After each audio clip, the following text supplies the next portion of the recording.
जय श्री कृष्णा। राधे राधे। आप सभी का स्वागत है मेरे हेमा के व्रत कथा उपाय चैनल में। दर्शकों, आज की इस वीडियो में हम आपको सुनाने वाले हैं, दिवाली पर जरूर सुने माता लक्ष्मी की ये कथा। धन वैभव से भर जाएगा आपका घर, क्योंकि माता लक्ष्मी का दिन होता है और कथा न पढ़े तो आपकी पूजा अधूरी मानी जाती है। दिवाली के दिन कथा का बहुत ही महत्व होता है और माता लक्ष्मी प्रसन्न भी होती हैं उस दिन। पूजा अर्चना के बाद इस कथा को आपको अवश्य ही पढ़ना चाहिए। यानी कि देखो, दिवाली का जो त्यौहार होता है माता लक्ष्मी की पूजा को समर्पित है। धन वैभव की प्राप्ति के लिए आज माता लक्ष्मी की कथा सुनते हैं। इस दिन माता लक्ष्मी, श्री गणेश और कुबेर की पूजा अर्चना विधि विधान से करना चाहिए। दिवाली के दिन अपने घर में दीपों से रोशन करें। माता लक्ष्मी के पसंद की वस्तु और मिठाई अवश्य लाएं। माता लक्ष्मी के साथ गणेश जी की भी लड्डू का भोग लगाएं। ठीक है।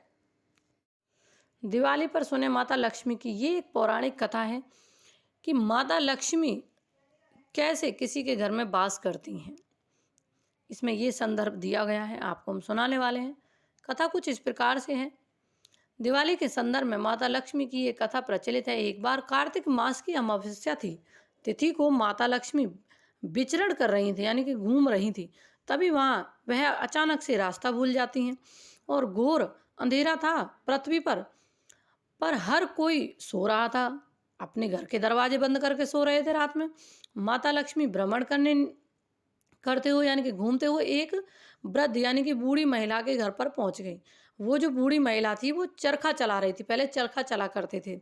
उसने माता लक्ष्मी को विश्राम करने के लिए बिस्तर की व्यवस्था की, जहां पर माता लक्ष्मी ने विश्राम किया। जो भी जैसा भी था, उस वृद्ध महिला ने बिस्तर लगा दिए। वो अपना काम करती रही और माता लक्ष्मी विश्राम करती रही, क्योंकि उस वृद्ध महिला का ही दरवाजा एक खुला था, क्योंकि वो काम कर रही थी इसलिए।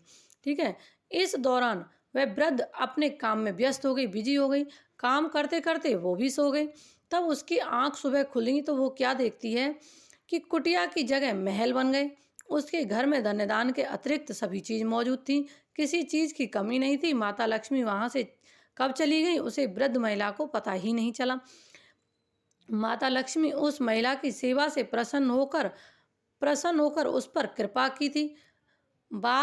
उसके बाद क्या करा कि हर वर्ष कार्तिक अमावस्या को रात्रि में प्रकोत्सव करने की परंपरा, यानी कि दीप उत्सव करने की परंपरा है, शुरू हो गई। इस दिन माता लक्ष्मी आगमन के लिए लोग अपने घरों के द्वार पर दीपक जलाते हैं। आपने देखा होगा, दीपक द्वार पर जलाते हैं, दीपदान करते हैं। तो माता लक्ष्मी के आगमन के लिए ही किया जाता है ये।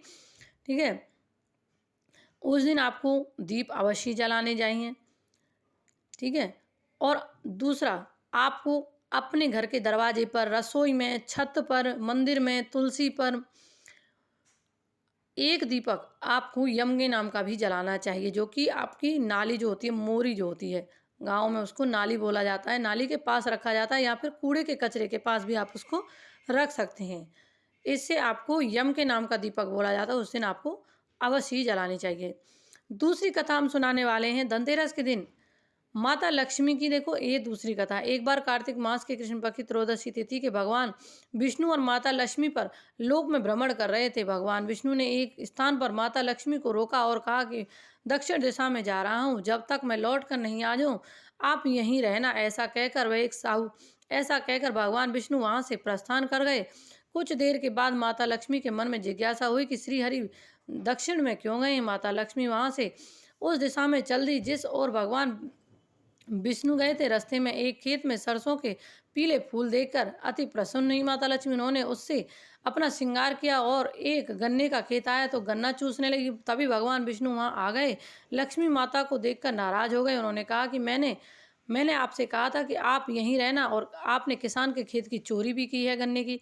उनकी बातें उनको बहुत बुरी लगी। भगवान विष्णु ने उनको बहुत तेज नाराज हुए उस पर। इस वजह से आपको अब, लक्ष्मी माता से कहते हैं, अब इस वजह से आपने चोरी की और बात नहीं मानी, आपको 12 वर्ष यानी कि 12 साल तक किसान के घर में सेवा करनी होगी।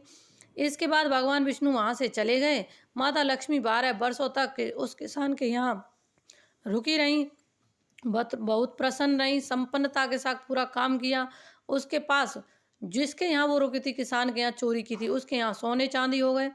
अन्न की खेती बहुत ज़्यादा होने लगी। 12 वर्ष के बाद भगवान विष्णु माता लक्ष्मी को लेने आए तो किसान हट पड़ गए, मना करने लगे। तब कि मैं माता लक्ष्मी को नहीं भेजूंगा। भगवान विष्णु ने कहा कि इनको श्राप था जो मैंने दिया था कि आपके खेत में से गन्ना इन्होंने तोड़ा था कि आपको 12 वर्ष किसान की सेवा करनी होगी, इसलिए यहाँ रुकी हुई थी। ये तो चंचल हैं और ये कभी भी कहीं नहीं रुकती हैं। जिस घर में ये सफाई होती है, साफ सफाई होती है, माता लक्ष्मी उसी घर में पैर रखती हैं, रुपए पैसे बरसाती हैं। माता लक्ष्मी धन्य धान से